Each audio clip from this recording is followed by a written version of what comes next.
Blocks shapes in Scratch.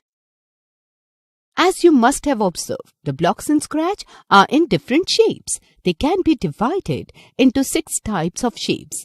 These are hat, stack, boolean, reporter, C and cap.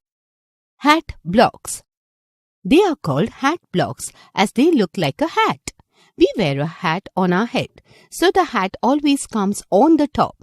Similarly, hat blocks always come at the top of a script as they start a script. This means that you cannot place any blocks above them. Stack blocks. Stack blocks are the most used blocks in Scratch. They perform the main commands. Stack blocks have a bold shape cut on the top and a bump at the bottom. This makes it easier to stack other blocks above and below them.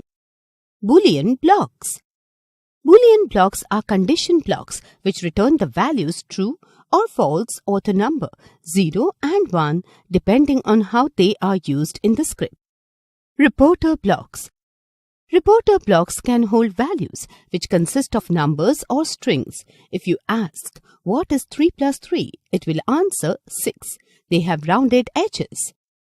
C blocks. As the name suggests, C blocks are C-shaped. They are also known as wrap blocks. These are loop blocks to check if a condition is true in the blocks within the loop. The C blocks are present in the control blocks category. Cap blocks. The blocks that end scripts are known as cap blocks. They have a notch at the top and a flat bottom. They are usually the last blocks in the script. They are also present in the control blocks category.